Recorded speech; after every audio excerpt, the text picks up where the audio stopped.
Today, we're embarking on a journey to one of the most extraordinary, untouched, and utterly mesmerizing places on our planet, a land where the rules of ordinary life simply don't apply. We are heading to Greenland, the world's largest island, where ice sheets stretch beyond the horizon, where towns have no roads connecting them, and where nature doesn't just exist, it commands absolute authority.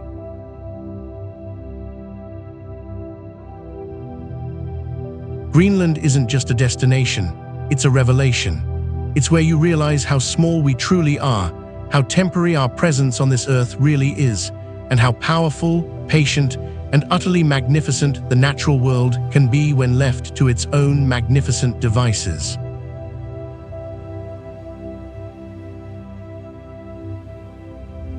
But here's my question for you today. Could you imagine living in a place where the nearest town is accessible only by boat, helicopter, or dog sled, where winter darkness lasts for months and summer brings endless daylight? Drop your thoughts in the comments below. I'm genuinely curious to hear your perspective.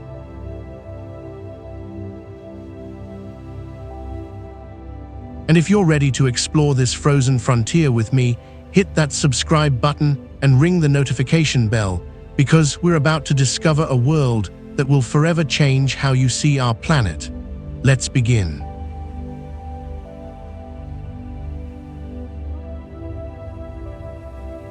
Let's start with the basics, because Greenland's geography alone is absolutely mind-blowing. Situated between the Arctic and Atlantic Oceans, northeast of Canada and northwest of Iceland, Greenland spans approximately 2.16 million square kilometers. That's roughly 3 times the size of Texas, or about a quarter the size of Australia. Yet despite this enormous landmass, only about 56,000 people call it home. To put that in perspective, that's less than the population of a small city spread across an area larger than many countries.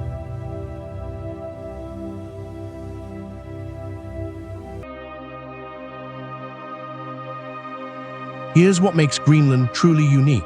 Approximately 80% of this massive island is covered by the Greenland ice sheet, the second largest ice body on Earth after Antarctica. This isn't just any ice. We're talking about ice that's up to 3 kilometers thick in places, ice that contains roughly 10% of the world's freshwater reserves, ice that has existed for hundreds of thousands of years, silently recording the history of our planet's climate in its frozen layers.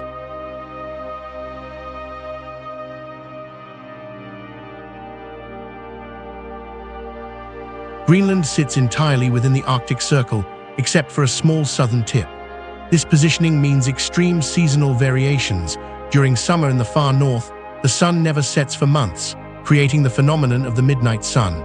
In winter, darkness reigns supreme, broken only by the ethereal dance of the northern lights, or aurora borealis, painting the sky in shimmering curtains of green, purple, and red.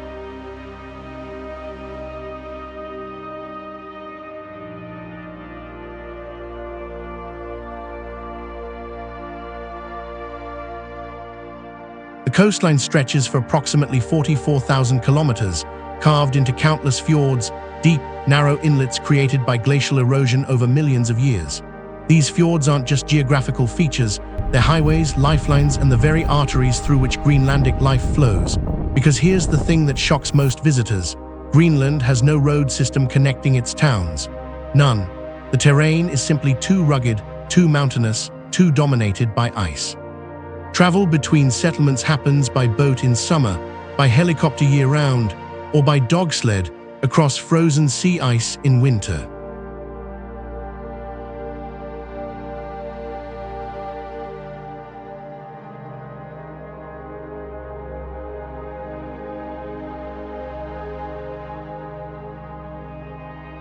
Now let's talk about the true ruler of Greenland, the ice sheet itself.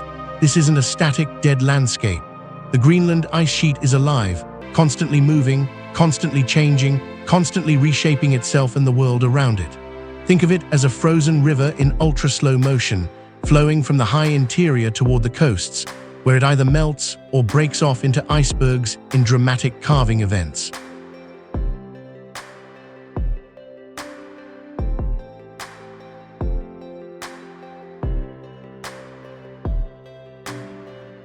Scientists estimate this ice sheet contains enough water that if it melted completely, global sea levels would rise by approximately 7 meters, enough to submerge coastal cities worldwide. That's not a distant theoretical concern anymore.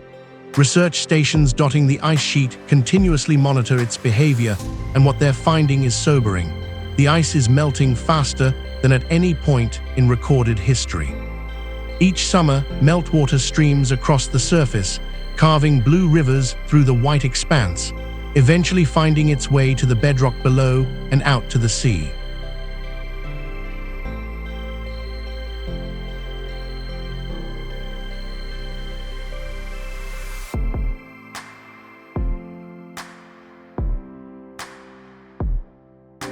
Standing at the edge of the ice sheet near Kangerlussuaq, one of the few places where you can actually drive to the ice, is an experience that defies description.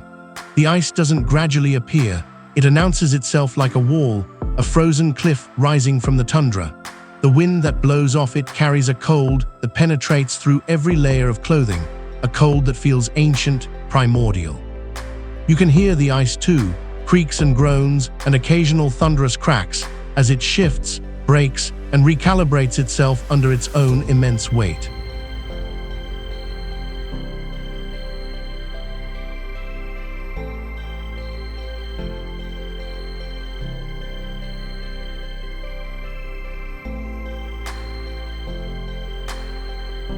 The human story of Greenland is equally fascinating.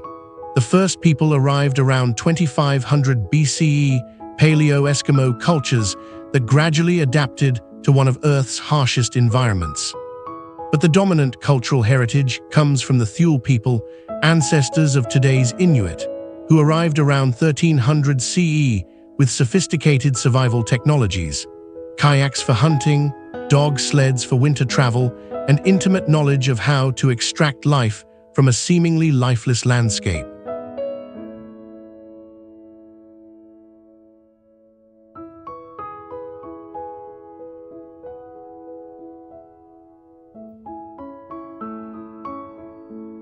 When you visit Greenland's National Museum in Nuuk, the capital, you're confronted with this heritage in the most intimate way possible. Among the artifacts are the Ittoqqortoormiit mummies, Inuit people from the 15th century, preserved perfectly by the cold, dry conditions. These aren't distant historical abstractions. You can see their clothing, their tools, even their facial features.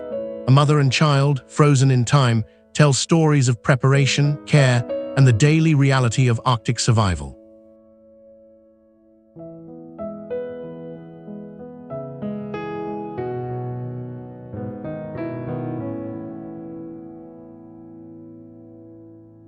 Today, about 90% of Greenland's population is Inuit or of mixed Inuit-European descent.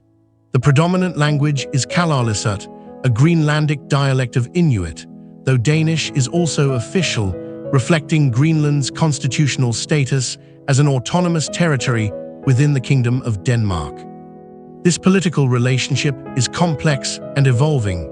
Greenland gained home rule in 1979 and expanded self-governance in 2009, with ongoing debates about full independence.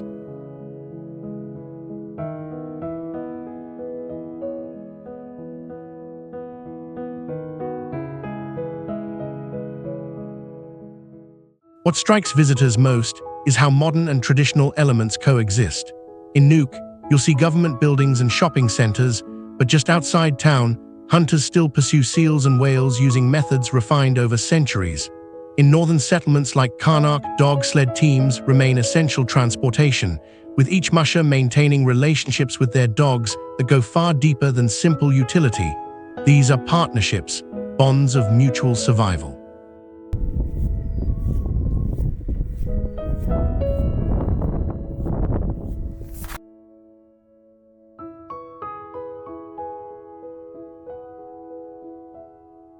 Nuuk, home to about 18,000 people, nearly a third of Greenland's entire population, serves as the capital, yet it yields completely to its natural surroundings. Colorful houses, red, yellow, blue, green, cascade down hillsides, originally color-coded by function, yellow for hospitals, blue for fish factories, red for commercial buildings. These bright facades create visual warmth against endless white and grey backdrops.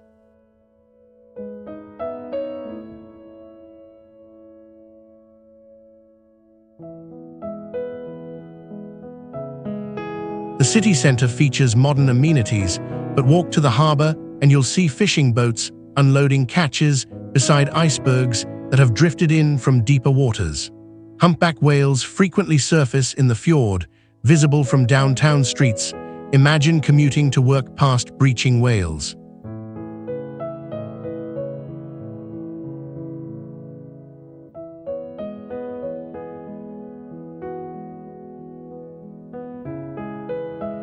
Ilulissat, whose name literally means icebergs, exists in perpetual dialogue with ice.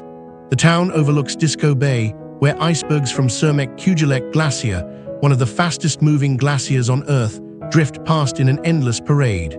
These aren't small chunks of ice. Many tower 10, 20, even 50 meters above the water surface, representing only 1/8 of their total mass.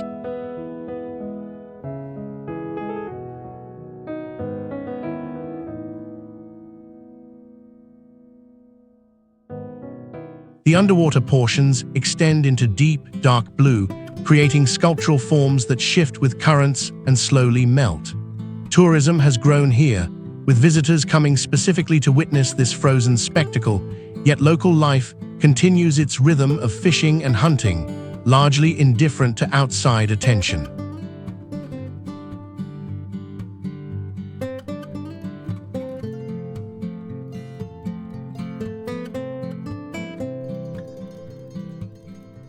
Tasiilaq in East Greenland represents isolation even by Greenlandic standards. Separated from the west coast by the ice sheet and from the rest of the east coast by mountains and impassable terrain, Tasiilaq developed its own distinct dialect and cultural variations. The town clings to a rocky shore, surrounded by jagged peaks that create their own weather systems.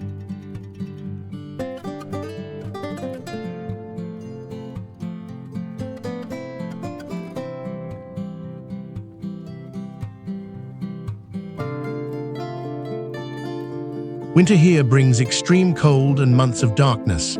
Summer brings intense beauty as wildflowers carpet the valleys and ice breaks up in the fjord. For centuries, this isolation preserved traditions that had faded elsewhere, making Tasiilaq a cultural stronghold.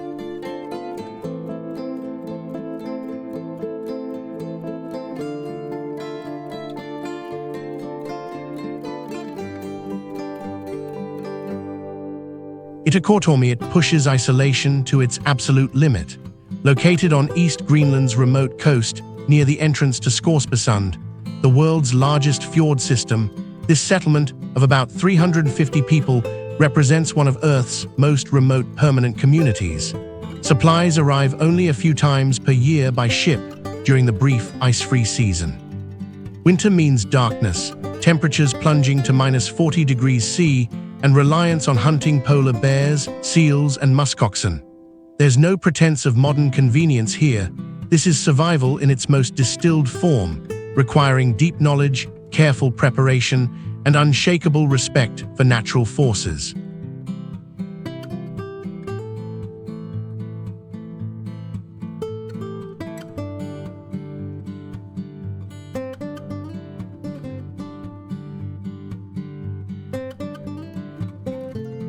Greenland's economy tells a story of transition and tension. Traditionally, survival depended entirely on hunting and fishing, seals, whales, halibut, shrimp, and cod. These activities remain culturally vital and economically important, particularly in smaller settlements. The fishing industry still accounts for roughly 90% of Greenland's exports, with shrimp and halibut being especially valuable commodities shipped primarily to Europe and Asia.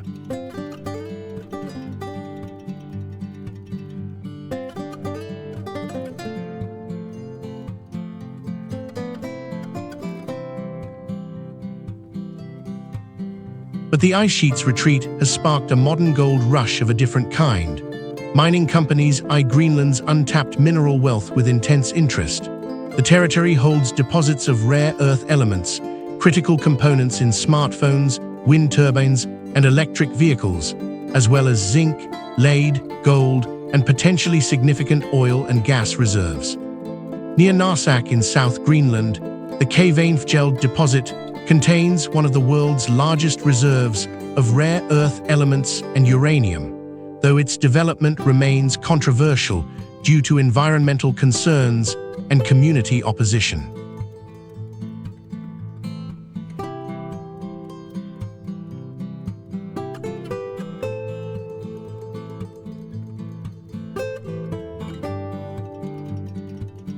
Tourism represents another emerging economic pillar. Visitors increasingly seek authentic wilderness experiences, and Greenland delivers in spectacular fashion. However, tourism here can never be mass market.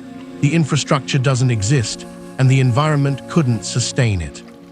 Instead, it's high value, low volume. Cruise ships navigating iceberg-choked fjords, adventure travelers climbing unscaled peaks, photographers chasing the northern lights, and cultural tourists eager to understand Inuit heritage.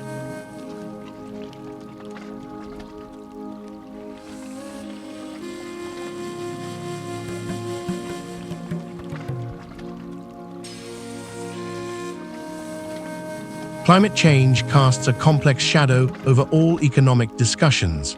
Retreating ice opens new fishing grounds and makes mineral extraction more feasible, potentially offering economic opportunities. Yet this same melting threatens traditional hunting practices, disrupts ecosystems that have existed for millennia, and contributes to global sea level rise.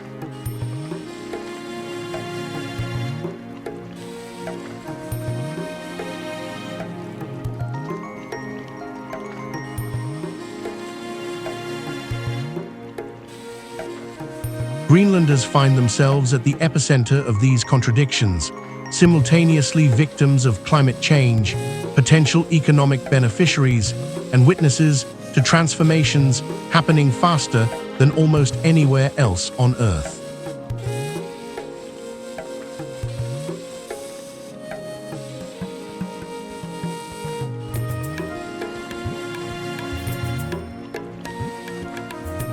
Greenland's history holds one of archaeology's most intriguing mysteries. Around 985 CE, Norse settlers led by Eric the Red established colonies in southern Greenland, drawn by relatively green valleys suitable for livestock. These settlements persisted for nearly 500 years, building churches, farms, and trading networks with Europe and Iceland. Then, around 1450 CE, they simply vanished.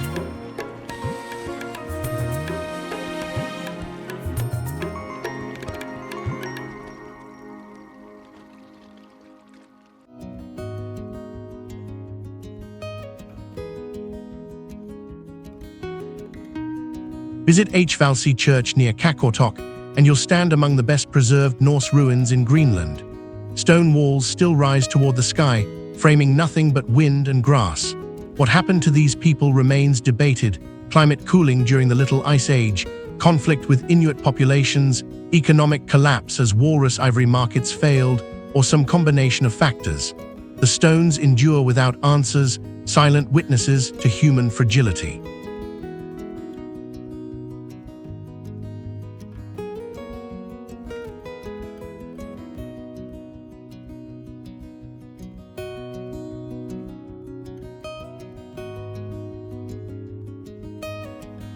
The colonial period brought different challenges. Denmark formally claimed Greenland in 1721, and for centuries treated it as a closed colony, restricting contact and controlling trade. This isolation preserved some traditional practices, but also created dependency and limited self-determination. The 20th century brought forced modernization, including the controversial relocation of entire communities and programs that sent Inuit children to Denmark for education, separating them from families and culture.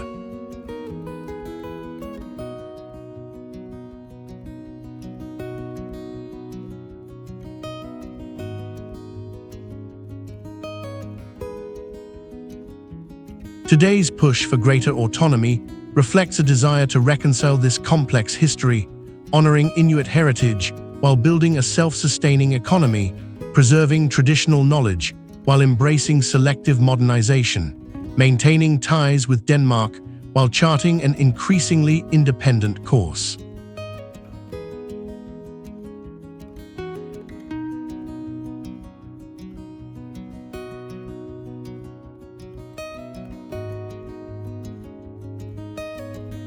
To truly understand Greenland, you must witness glacial calving, the moment when ice that fell as snow centuries ago breaks free and crashes into the sea.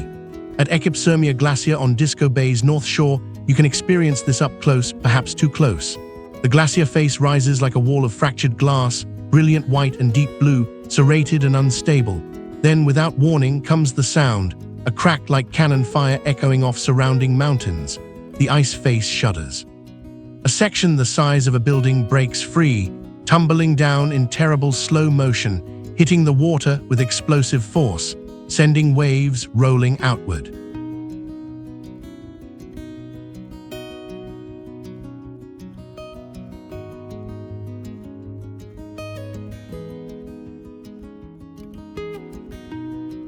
These events aren't just spectacle, they're seismic. Scientists actually record them as earthquakes, glacial earthquakes, generated by massive ice masses suddenly shifting position. Each calving event represents water that will eventually reach the ocean, contributing its tiny fraction to rising sea levels. Multiply this by thousands of glaciers around Greenland, and you begin to grasp the scale of transformation underway.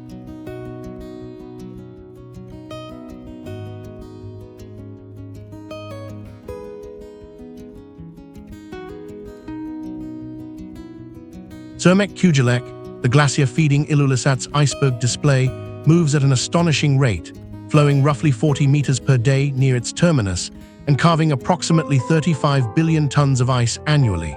This single glacier contributes measurably to global sea level rise. Research stations monitor it continuously, installing GPS markers on the ice, deploying underwater sensors, and using satellite imagery to track changes.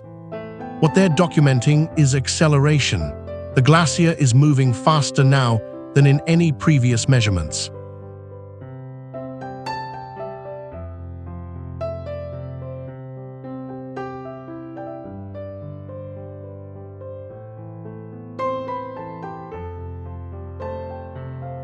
Against all reasonable expectations, life flourishes here. Greenland's waters teem with marine life adapted to cold, nutrient-rich conditions. Humpback whales migrate here in summer, feeding on dense concentrations of krill and small fish. Narwhals, the unicorns of the sea, with their distinctive spiraled tusks, inhabit northern waters, surfacing in pods to breathe before disappearing into ice-choked depths. Beluga whales, seals of multiple species, and occasional orcas complete the marine cast.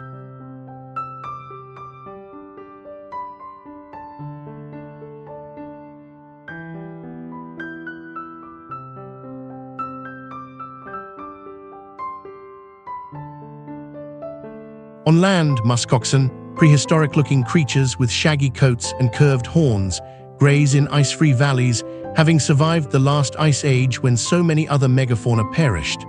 Arctic foxes, changing color with the seasons, hunt lemmings across the tundra.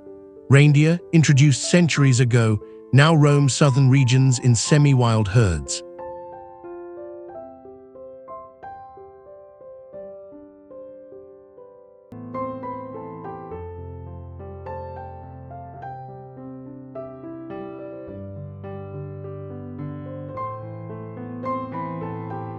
Then there are the polar bears, the Arctic's apex predator and Greenland's most dangerous resident.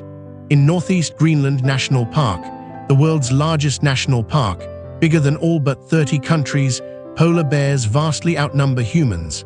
These magnificent hunters patrol the sea ice, stalking seals at breathing holes, waiting with patience that can last hours or days. Visitors to remote areas must carry firearms, not for sport but for survival, and guides scan constantly for the telltale cream-colored shape moving across ice or shore.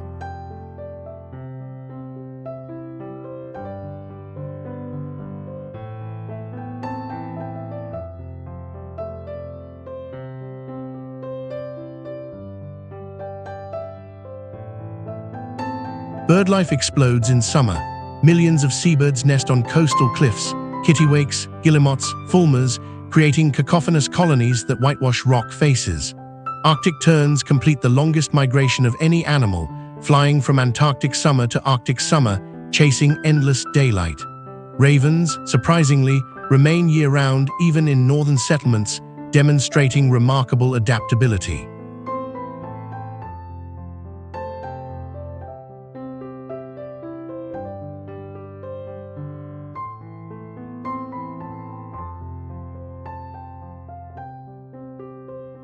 Perhaps nothing defines Arctic Greenland more than light, its presence, its absence, its quality. In Karnak, above 77 degrees north latitude, the sun doesn't set from April to August. Not at all. It circles the horizon, dipping low at midnight but never disappearing, creating golden hour that lasts for months. This constant daylight disorients and energizes. Time becomes fluid. Meals happen at odd hours. Sleep follows exhaustion rather than darkness, and life operates on a dreamlike schedule freed from normal constraints.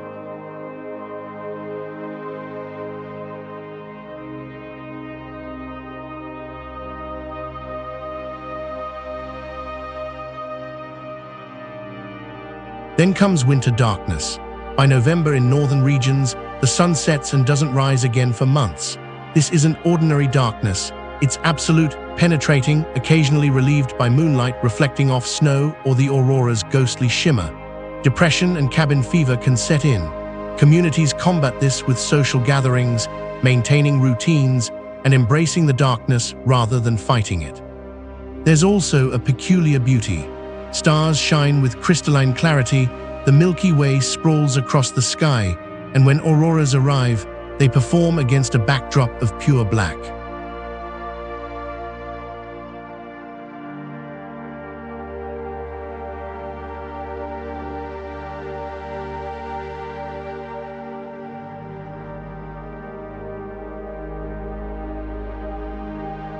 The shoulder seasons bring transitional magic, dawn and dusk colors stretching for hours, painting ice and sea in purples, pinks, and oranges that seem too vivid to be real. Yet there they are, reminders that on the edge of the world, even light behaves differently.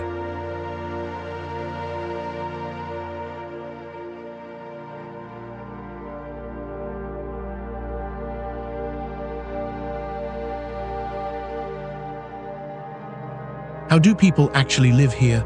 That's the question everyone asks, and the answers reveal remarkable adaptability. Housing must withstand extreme weather, heavy snow loads, hurricane-force winds, temperatures plunging far below freezing. Most buildings sit on pilings driven into permafrost, allowing air circulation underneath to prevent heat from melting the frozen ground and causing structural damage.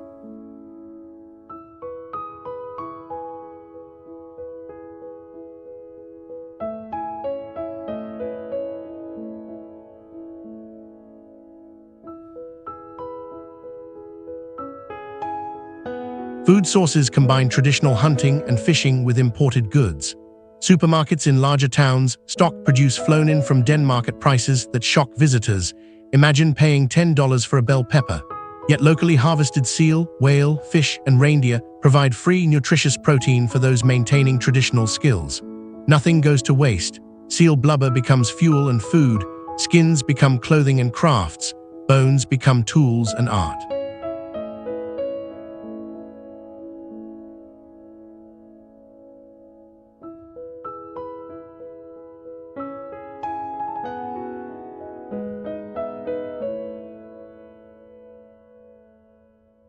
Transportation defies normal expectations. In towns without roads, everyone walks or drives ATVs for heavier loads. Between settlements, helicopters serve as flying buses, expensive but essential. In winter, sea ice creates temporary highways for snowmobiles and dog sleds. Summer brings boats navigating between icebergs, captains reading currents and ice conditions with practiced eyes. The absence of cars isn't seen as deprivation. It's simply reality, accepted and adapted to.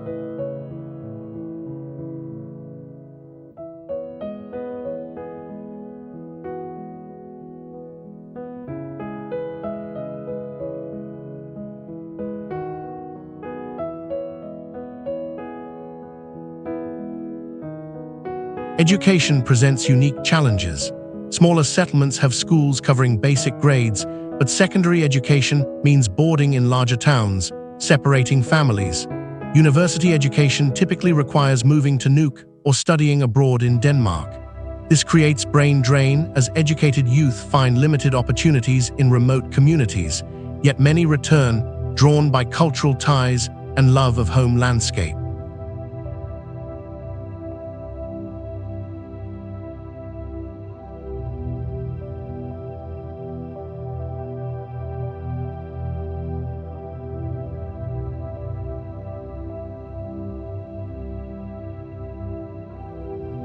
Healthcare operates on a tiered system. Small settlements have health stations with nurses.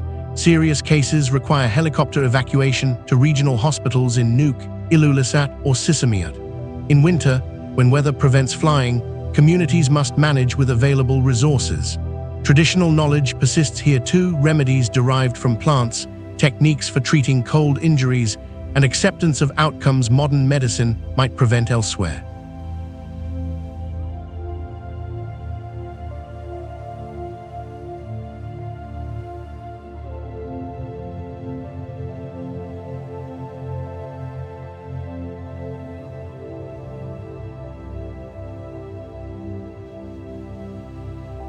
We reach the end of our journey through Greenland, though really, we've barely scratched the surface of this vast, complex, magnificent realm. What have we discovered? We've found a land that refuses easy categorization, that challenges every assumption about civilization and progress, that reminds us forcefully that humanity exists at nature's pleasure, not the other way around.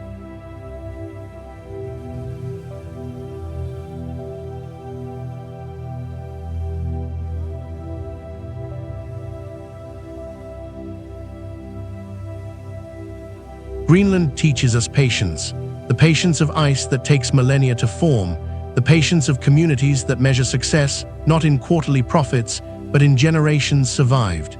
It teaches us humility. When you stand before a calving glacier or beneath the aurora's dance, you can't help but feel your own insignificance in the grand sweep of planetary time. And it teaches us respect for cultures that thrived in conditions we'd consider impossible, for ecosystems balanced on a knife's edge, for natural systems we're only beginning to understand.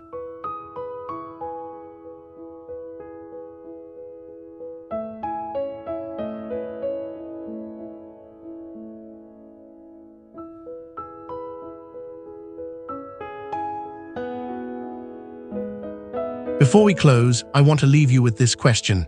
If you could spend one season in Greenland, summer's endless light or winter's profound darkness, which would you choose and why?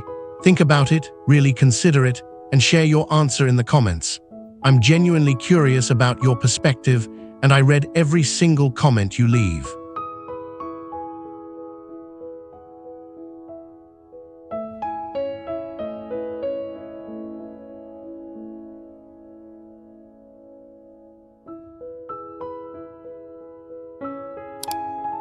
I wish you health, safe travels, and most of all, I wish you the courage to seek places that challenge you, that change you, that remind you how extraordinary and fragile and beautiful our world truly is.